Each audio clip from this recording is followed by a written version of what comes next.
Hello everyone, this is Pankaj Kewat from Bermo Bokaro Jharkhand.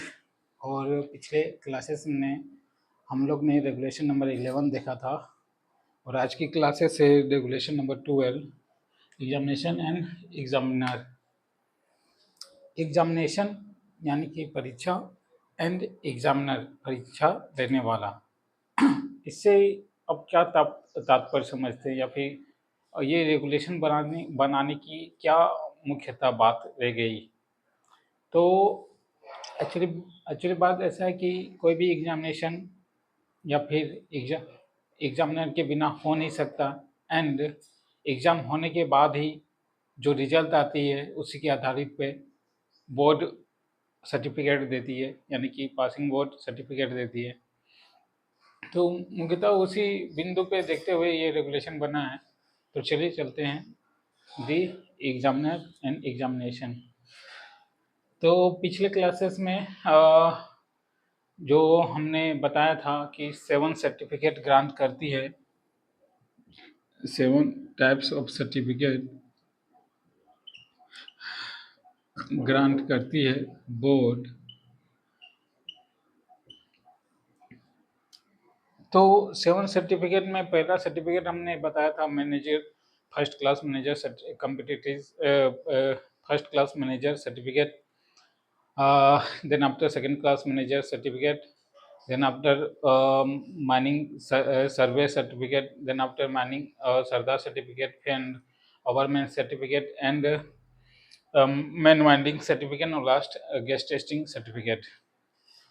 तो ये सातों सर्टिफिकेट में मुख्यतः जो एग्जामिनेशन जो होगी वो एटलीस्ट कौन निर्धारित करेगी, किसकी रिस्पॉन्सिबिलिटी है और ड्यूटी है कि एग्जामिनेशन का सेंटर या फिर एग्जामिनेशन कहाँ पे लिया जाए, कितने समय के अंदर लिया जाए या फिर कब लिया जाए।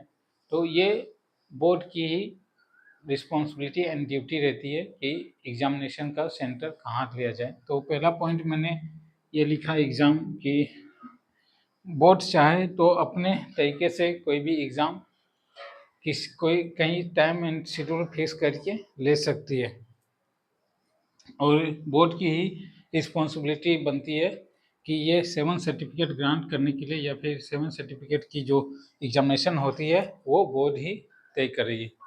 सेकेंड पॉइंट मैंने टाइम एंड सेंटर लिखा।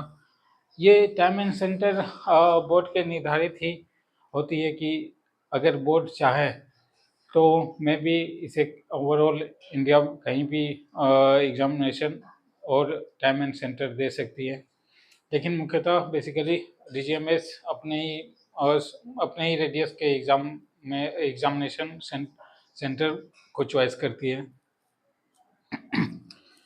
तीसरा पॉइंट है बोर्ड अपनी कमेटी के साथ स्वेच्छापूर्वक कोई भी निर्णय या फिर बायलॉ या फिर किसी प्रकार का नियम कानून बना सकता है। बोर्ड अपनी स्वेच्छा अपने मेंबर्स के साथ कोई भी नियम कानून बना सकता है जो कि एग्जामिनेशन और एग्जामिनर के लिए पॉइंट ऑफ व्यू से।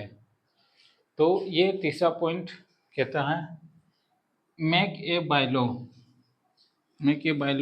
आप स्वतंत्र हैं किसी भी एग्ज़ाम के प्रति कानून बनाने के लिए या फिर उसे लागू करने के लिए, या फिर नियम बना सकते हैं आप स्वतंत्र रूप से कम्युनिटी के मेंबर के साथ, और उसे पारित करके आप लागू भी कर सकते हैं।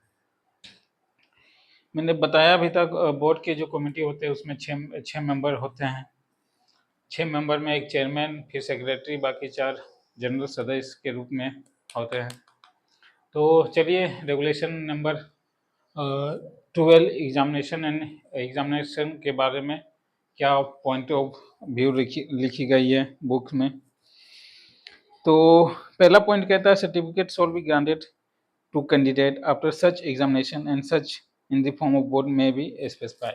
मैंने बताया था कि जो सर्टिफिकेट और ग्रांट होगी वो एग्जामिनेशन के बाद होगी, और ये निर्णय कौन करेगा, बोर्ड करेगा।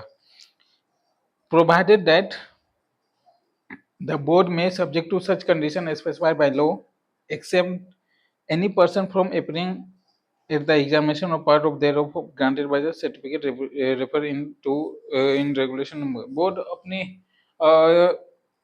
बोर्ड किसी भी कंडीशन को स्पेसिफाइड कर सकती है बाय लॉ, यानी कि कानून बना के, या फिर वो मुक्त है रेगुलेशन नंबर 11 के अकॉर्डिंग वो किसी भी प्रकार का एग्जामिनेशन ले सकती है।